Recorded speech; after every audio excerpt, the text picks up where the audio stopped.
Olá, começa agora o programa Eureka. Hoje estaremos iniciando a série Educação e Linguagens. Educação e Linguagens com produção textual, com leitura, com oralidade, com interpretação inclusive não verbal. A série começa agora. Convidamos então o professor Marlos Geronasso, que também é presidente do Instituto Educacional Eureka, que também é especialista na área de linguagens e também mestre em educação. Sem dúvida. Olá, professora Regina. Satisfação aos nossos telespectadores aqui nos acompanha nessa lida há 18 anos pela educação, programa Eureka, 18 anos no ar, em rádio e em televisão. E que hoje já é Instituto Educacional Eureka. Exatamente. E começar uma nova série que tem sido para nós sempre valioso olharmos o seu trabalho nesse ano de 2022 com as séries específicas e para nós é extremamente relevante. Eu agradeço o convite, sim, espero contribuir no programa de hoje com algumas situações da nossa área de formação. Ah, vai contribuir porque nós vamos perguntar bastante para você. Então, vamos lá, Marlos. Primeiro, que você está desenvolvendo 2 tipos de ações pedagógicas. Sim. Relacionadas, evidentemente, com a linguagem, que também foi a sua área de atuação durante muito tempo, né? Perfeito. Com relação à educação. Trabalhava com a área de linguagens, com língua portuguesa, literatura, produção de textos, certo? Sim. Então, gostaria de ver, então, que você nos falasse sobre essas 2 ações que estão sendo desenvolvidas no momento, tanto com a relação da produção textual, quanto um outro projeto que nós vamos deixar para daqui a pouquinho. Isso. Pois é, professora Regina, o que nós temos percebido, em especial nessa visita aos colégios de Curitiba, numa primeira etapa, nós entendemos junto ao Núcleo Regional de Educação da cidade de Curitiba, para você de outros estados, dentro do estado do Paraná existem vários núcleos, mais de 30 núcleos que representam as áreas de concentração populacional e concentração de escolas de todo o estado. O Núcleo de Curitiba é responsável por todos os colégios estaduais que a cidade tem. São mais de 130 colégios, divididos em 9 setores. Então, nós organizamos com o Núcleo Regional de Ensino visitas a 46 colégios. Eu estou nessa peregrinação. Exatamente hoje, no dia em que estamos aqui, eu visitei o 30º colégio. Então, faltam 16 para nós fecharmos essa primeira etapa. Certo. E o que temos observado? Um reflexo da pandemia, professora Regina, um reflexo nítido, porque esses alunos de terceira série, então é claro, essa conversa com os alunos tem uma especificidade. Não são só os alunos de ensino médio, são os alunos de ensino médio, mas concluintes do médio, da educação básica. Então, são os terceiranistas. E em algumas escolas, que têm cursos técnicos, os quartanistas também, os estudantes de ensino técnico. O que nós temos percebido? Essa gente boa, a bem da verdade, deixou o ensino fundamental e veio para o término do ensino médio. Então, eles, dois anos foram suprimidos da vida educacional desses meninos e meninas porque eles não tiveram esse convívio, justamente porque ingressaram no ensino médio em 2020, mas a pandemia os liberou do convívio escolar e os devolveu para suas casas. Em 2021, eles ficaram em casa o tempo todo. Aulas remotas, mas ficaram em casa. E agora, sim, a realidade está posta numa escola. E o desenvolvimento textual foi muito afetado por isso, porque percebe-se nitidamente uma ausência de escrita em 2 anos. É uma defasagem que tem poucos meses para se resolver, uma vez que esses meninos e meninas, em sua maioria, estão inscritos no Exame Nacional do Ensino Médio, que requer a produção de textos. Então, o nosso intuito justamente é o de peregrinar pelas escolas e provocá-los a uma reflexão sobre o texto redacional. Ok. Bom, você tem para passar para nós, então, os índices daqueles alunos conforme que atingiram notas maiores na produção de texto no Enem, no Exame Nacional do Ensino Médio. Em alguns casos, também os índices que se foram divulgados nessas últimas edições sobre aqueles textos que ficaram zerados, não conseguiram atingir o mínimo suficiente para conseguir uma pontuação também. E também os outros índices dos maiores. Vamos começar com os zerados. Nós lamentamos, professora Regina, lamentamos que o INEP, o Instituto Nacional de Estudos e Pesquisas, Anísio Teixeira, leva o nome do grande pesquisador brasileiro Anísio Teixeira, tem falhado. E lamentamos isso. Essa falha, ela é antiga, ela não é atual. mas ela permanece. Então, embora antiga, ela permanece. Isso é ruim, ela é recorrente. Quando eu digo falha, é porque diante de dados como os que aparecem na produção de um texto, medidas inúmeras já deveriam ter sido tomadas. Não medidas pequenas, não medidas paliativas, medidas pontuais e resolutivas. Cito o exemplo porque a professora mencionou dados. Então, em 2014, a leitura que temos de 2014 é clara. 250 redações no universo de 9 milhões de textos. Estou arredondando, é um pouco mais de 9 milhões. Mas só para ter essa reflexão. 250 redações no universo de 9 milhões de textos obtiveram nota máxima. Em contraposição... 9 milhões. 250, não são 250 mil, não são 2 milhões e 500, nem são 25 mil, não, são nem 2.500, são 250 redações. São 250 0,00000 alguma coisa. Então isso é muito ruim. Em todos, colocando aí todos os estados do país. Todo o nosso território nacional. Bom, eu acho que nesse momento você não tem, né? Em quais estados houve... Não, mentalmente não, mas o que eu posso lhe garantir é o número de redações zeradas. Então, nesse processo, zero ou se aproximando do zero. 200 pontos, 160, 240, 300 pontos, que é praticamente o zero. Mais de 1 milhão de textos. 1 milhão e 100 mil textos, na verdade. Também arredondando, para baixo, porque é um pouco mais. Então, veja, se eu tenho 9 milhões de textos feitos, 250 redações com nota 1.000, e tem 1 milhão e 100 mil redações zeradas, alguma coisa está bem errada. Não está nem errada, está bem errada. Bom, Marlos, com relação a isso, você foi corretor dos textos do Exame Nacional do Ensino Médio durante alguns anos, que, enfim, havia a convocação de professores de língua portuguesa com 3 anos, no mínimo, de práticas em sala de aula e também, obviamente, com formação em letras, língua portuguesa, enfim, para fazer a correção do texto. Havia uma pequena situação de capacitação, mas no sentido de como seria a correção e o que se esperava pela redação, certo? E que você trabalhou um bom tempo, uns 6, 7 anos, é isso? Perfeito, sim. Então, e os índices de 2014 foram esses, alarmantes. Aí você imagina que em 2015, dado esse número baixo, as coisas melhorariam. Para nós temos a convicção, piorou.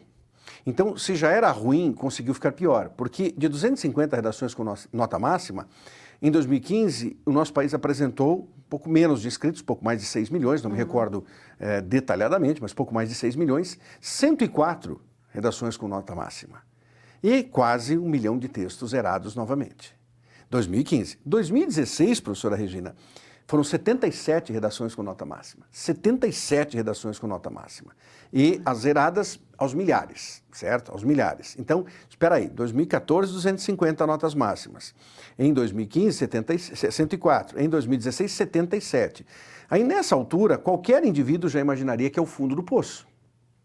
Porque se eu tenho 4 milhões de pessoas escrevendo redação e eu tenho 77 notas máximas, ou os corretores não estão fazendo bem o seu trabalho, e já houve ministro da Educação que disse isso, não, bobagem. Quando o ministro demonstra desconhecimento da prática, ele não consegue conceber. E isso é compreensível em se tratando de alguém que tem um outro nível de visão, mas não é aceitável, porque ele joga a responsabilidade para os corretores de redação. Então, 77.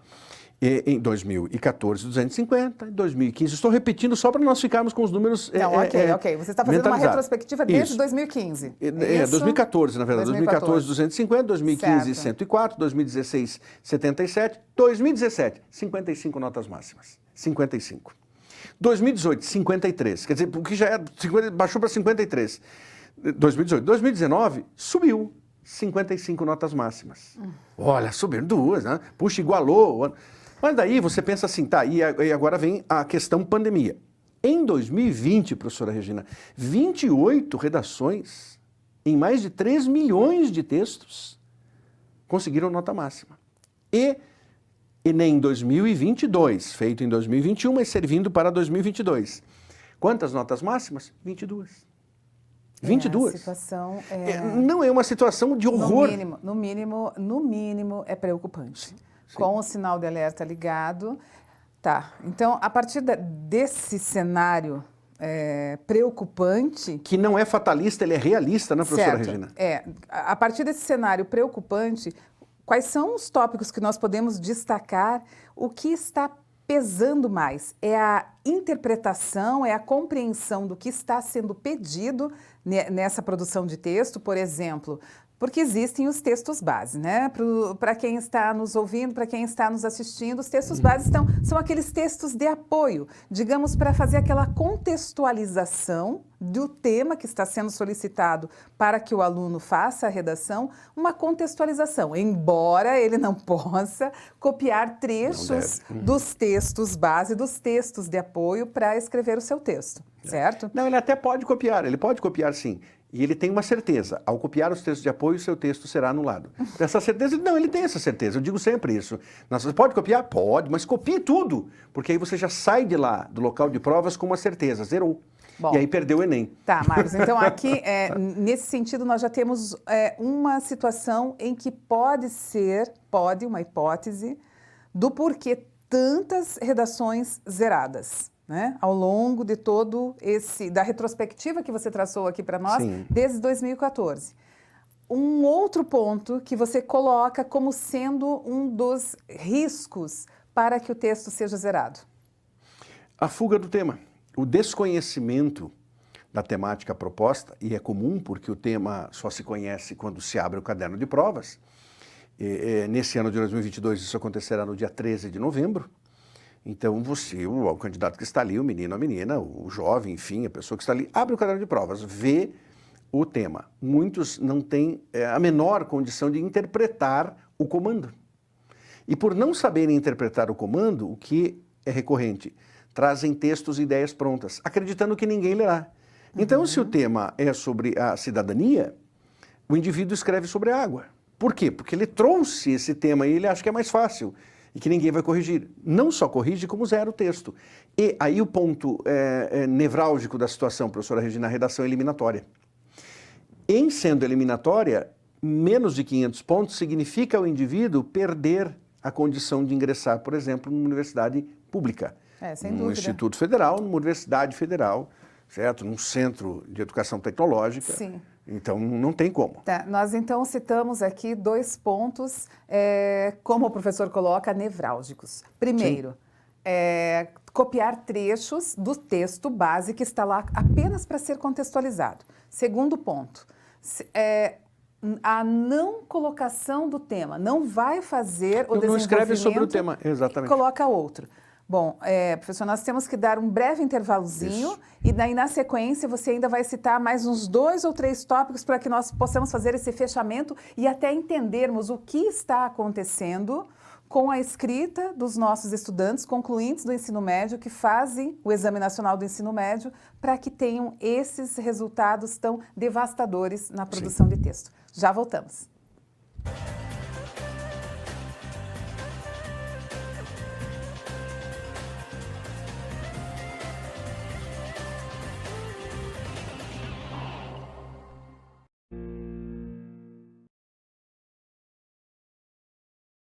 O Ninter apresenta Técnico em Marketing. Quem trabalha com marketing do Brasil é Mercadólogo. Conheça o melhor curso profissionalizante da sua área aprovado pelo MEC. Aprenda com professores reconhecidos e escolhidos a dedo. Meu nome é o professor Sérgio e nós vamos conversar agora ao longo das nossas aulas para tentar entender um pouquinho acerca desse saber tão importante, desse conhecimento tão importante do que é o marketing. Com a metodologia exclusiva, mais efetiva e mais divertida. Gosto muito que ele fala assim, faça ou não faça. Tentativa não há. E descubra que as possibilidades de atuação são infinitas. Então, marketing hoje, acima de tudo, é saber se relacionar, é saber conversar, é saber interagir, é aquilo que eu falo, a ideia da empatia. Tudo isso entre rolês, trilhas e elos, disponíveis para assistir a qualquer horário e do seu jeito, com a participação do conhecimento e experiência de profissionais do mercado de trabalho. Que realmente as marcas que vão se destacar, que vão vender mais, elas vão ter uma estratégia muito clara de contribuir para o mundo de uma maneira geral. Não só vender produtos, não só fabricar coisas. Faça sua matrícula e comece uma nova carreira agora mesmo. Bons estudos!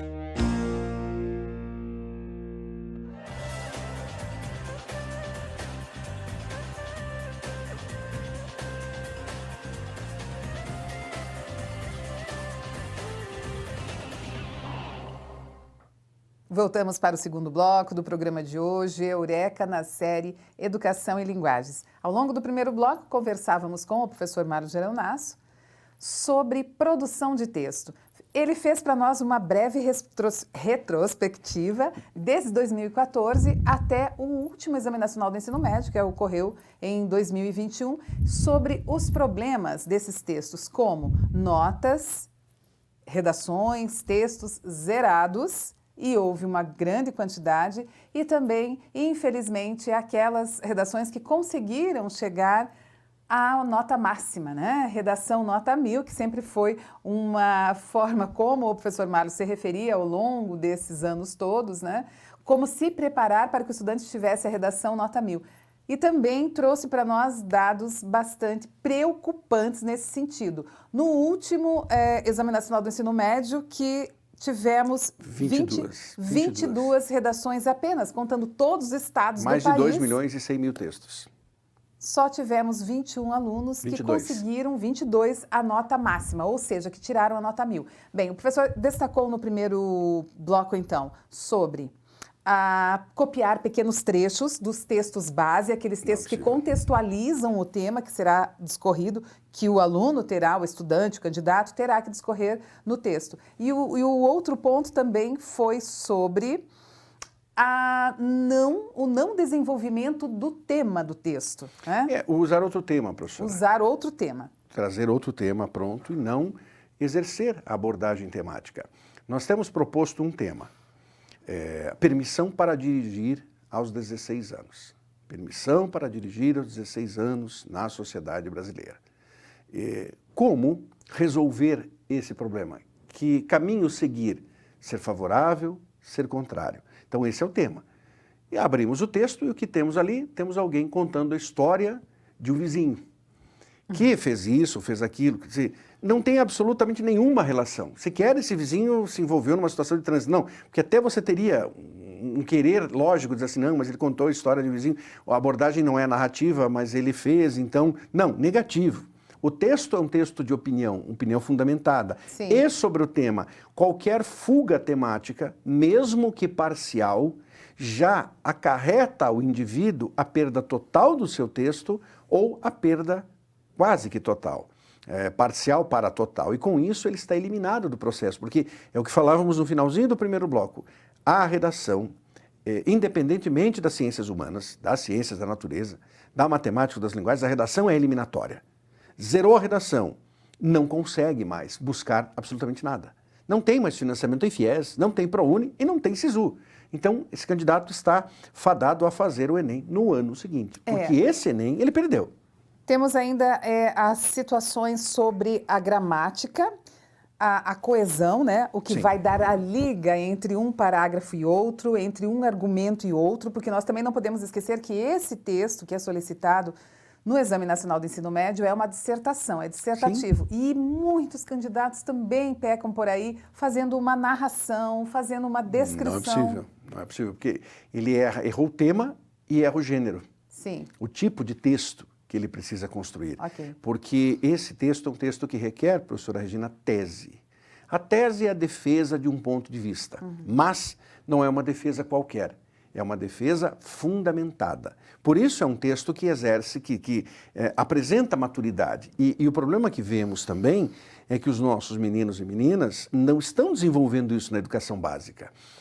Essa maturidade para ter a leitura das atualidades. Quando nós falamos nas escolas, nós dizemos sempre como está a sua leitura de atualidades. Ou seja, o que você está vendo. Se o tema fosse relacionado à economia, como você escreveria sobre economia? Se o tema for relacionado ao meio ambiente, ou seja, às situações ambientais, como você está vendo? Se o tema for relacionado às relações entre as pessoas, se o tema, um tema interessante que eu tenho assim pontuado, um tema que nunca apareceu no Enem desde 1998, animais domésticos. A vida ao lado dos pets. Nunca apareceu esse tema. Então, é um tema que tem relação, sim, porque há clareza de que as pessoas vivem muito com os seus animais. Aumentou, inclusive, o número de pessoas com, né? Nós costumamos brincar que Curitiba é uma cidade conhecida também pela quantidade de farmácias que ela tem, é excepcional, e excepcional a quantidade de lojas de pet shops. É impressionante. Então, não estamos aqui mal dizendo nem bem dizendo. Estamos falando que isso é um fato curioso. Tá certo. Certo? É Isso uma pode constatação. isso pode vir a ser um tema redacional. Então, a pergunta é, você está preparado para isso?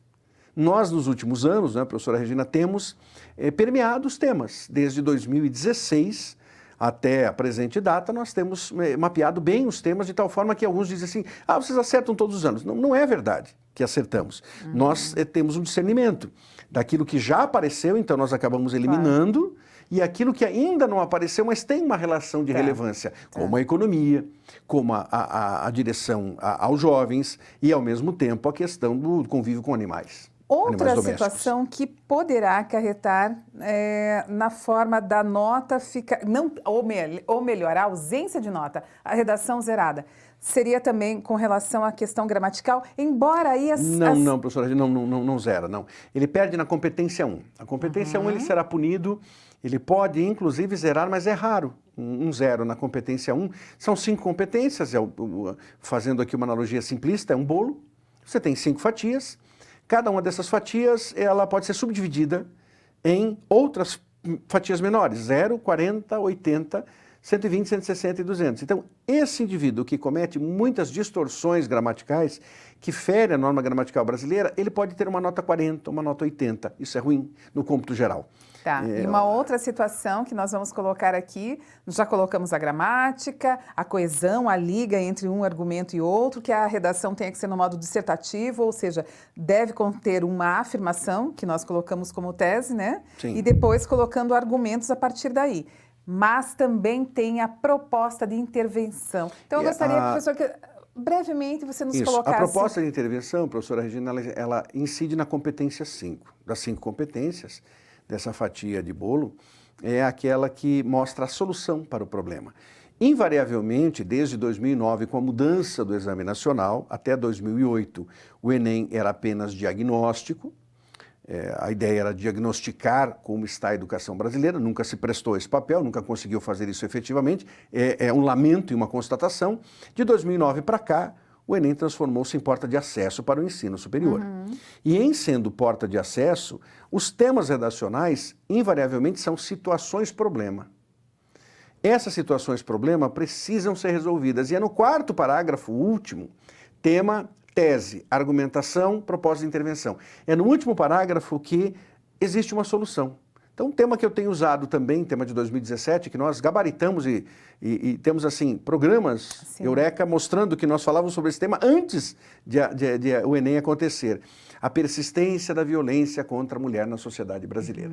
Normalmente eu pergunto, acerca desse tema, qual é a palavra-chave do tema. Porque sempre indicamos ao estudante, quando você receber a proposta, busque a palavra-chave do enunciado do tema. A palavra-chave é persistência. Aí eu pergunto, qual é a palavra-chave? Persistência. Aí, imediatamente, persiste o quê? A violência. Contra quem? A mulher. Em qual sociedade? A brasileira. Bingo. Já começou a acertar a partir daí. Porque essa pessoa colocará uma tese em que, infelizmente, as relações humanas são tão ruins nesse aspecto que, mesmo com o passar de séculos, ainda há homens que praticam violência contra mulheres. Por isso a persistência. Certo. Agora, com relação ainda à proposta de intervenção, também não é algo que zeraria um texto. Não. Só perde 200 pontos, perde até 200 pontos. Baixaria a nota, mas não irá zerar. Não. E também não há necessidade de a proposta de intervenção estar exclusivamente no último parágrafo, embora facilite bastante. Há necessidade, quer dizer, a necessidade por quê, professora Regina? É assim, é importante que esteja no final, porque é o desfecho de tudo, sob pena de... alguém com mais prática textual poderia até colocar um pouco antes a proposta de intervenção, mas essa segmentação nos parece útil porque alguns candidatos acabam colocando o desfecho e ainda querem argumentar mais um pouco depois do desfecho. E aí é que temos um erro de conceituação. Então, é mais aceitável que no último parágrafo esteja a proposta de intervenção. Seria mais ou menos assim, não vamos arriscar, não vamos ousar no momento da naquele produção momento, do texto. Não. Não é para ousadia. No exercício da sala de aula, sim. Ali, não.